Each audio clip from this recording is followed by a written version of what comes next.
And we're now joined by Penn Wharton Budget Model Senior Advisor Diane Lim. Diane, thank you so much. I appreciate it.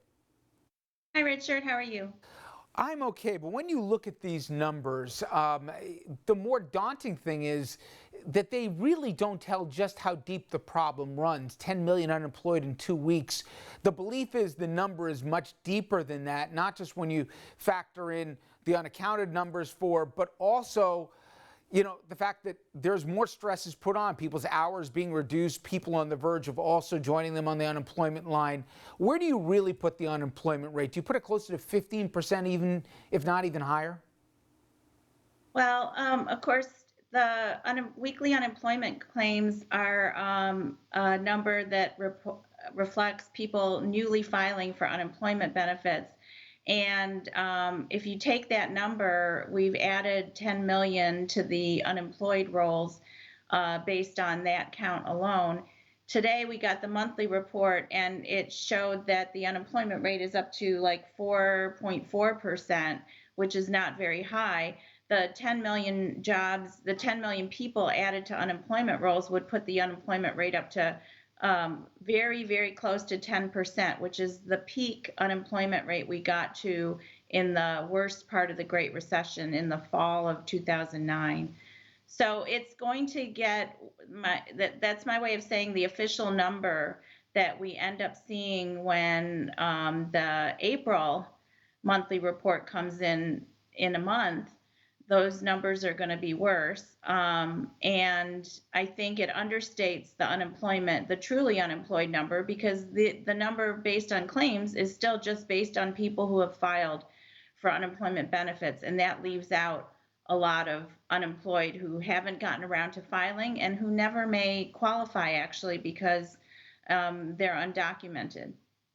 Diane, I know there's no perfect way to deal with a fast-moving crisis, and even by Washington standards, the stimulus package they put out there, for them at least, was done rather quickly.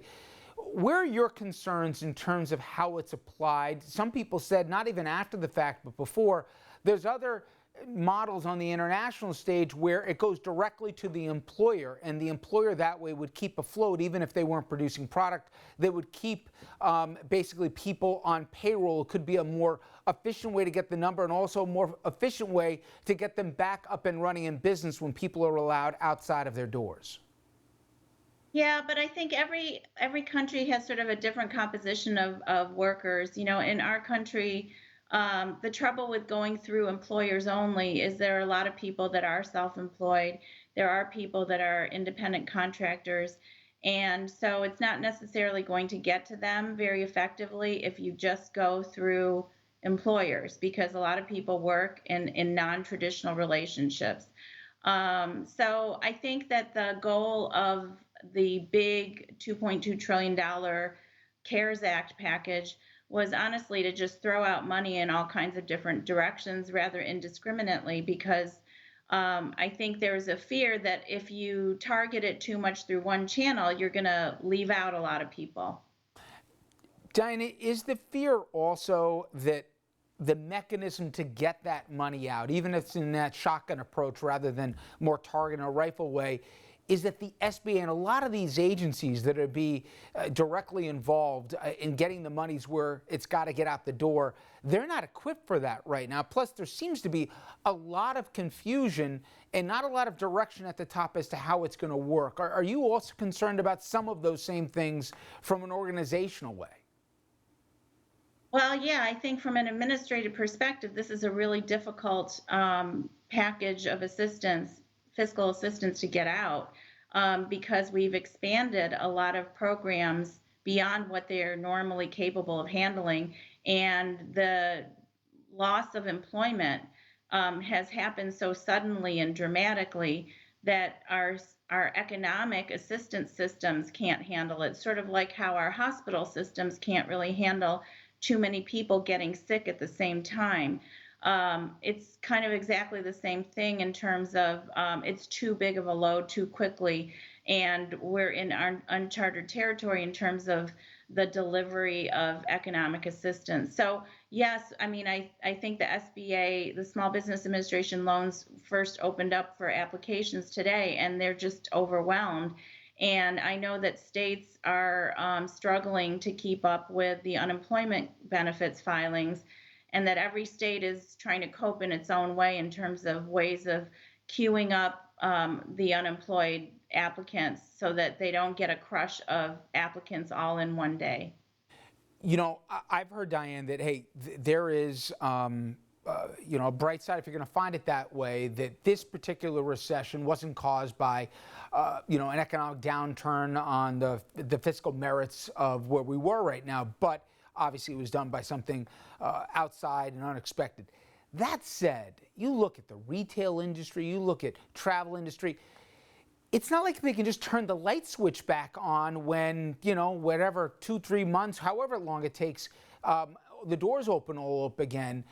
Won't both consumer behaviors potentially have changed by then, let alone a lack of maybe willingness to just get back and go do things like we used to? What is the concerns that, yes, this unexpected, but it's not going to go back to the way it was as much as people may be inclined to believe it will?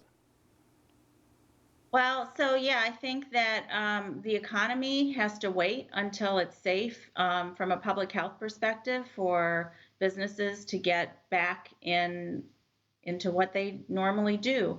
So I think we're dependent on waiting for the public health crisis and the signs in the public health data that we're actually succeeding at slowing down the spread of the disease, and that some people are actually safe to go out and work again in certain industries and certain communities.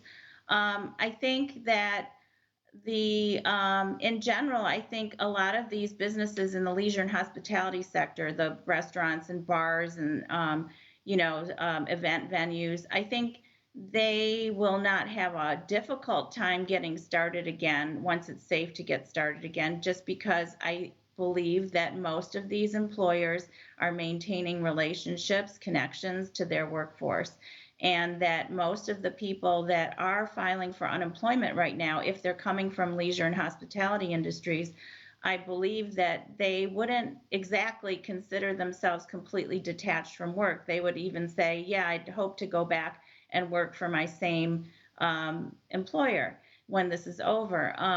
I think the industry that we have to worry a little bit more about, because of some of these habits that we're now having to get used to in terms of doing more of our consumption from home and our work from home.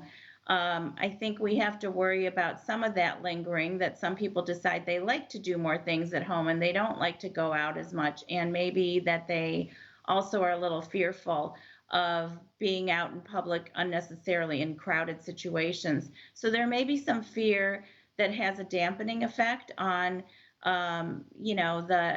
the entertainment, the sports and entertainment industry, I feel. And in terms of the sort of less essential types of consumption that are being hurt in terms of retail companies like the department stores and the major clothing lines. It may be difficult. Those industries, those businesses were struggling already. The brick and mortar come and shop for clothes stores, when you can do that online. So for a long time, they've been struggling to keep up market share while online shopping has become so easy for people. And this may kind of put a nail in the coffin for some of those retail companies in terms of closing up more and more of their brick and mortar shops and turning more to online retail. Last thing, I know everybody's been drawing on the Great Recession we saw in 2008 here as the closest thing from certainly an economic point of view, but I know it was 100 years ago, but the Spanish flu was the closest thing that we can compare to a pandemic. And certainly there were so many things that we didn't have then, certainly from a digital commerce industry. But do you think people are going to start looking at how models changed of behavior 100 years ago, given that this is running much deeper and changing really a lot of behaviors and patterns probably long after people were allowed to basically leave their homes? Yeah, I mean, it's very possible that this will have lasting effects on people's habits and preferences in terms of how they live their lives.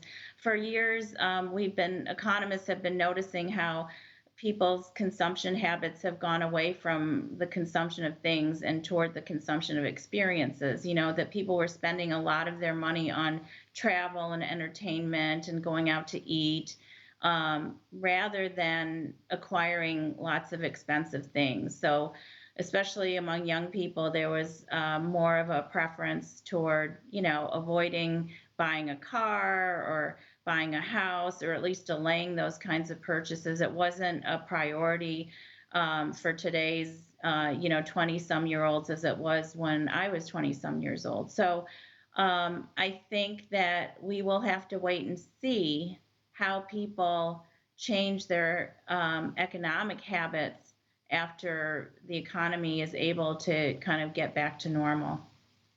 Well, Diane Lim, I appreciate the time. Thank you so much. Thanks, Richard.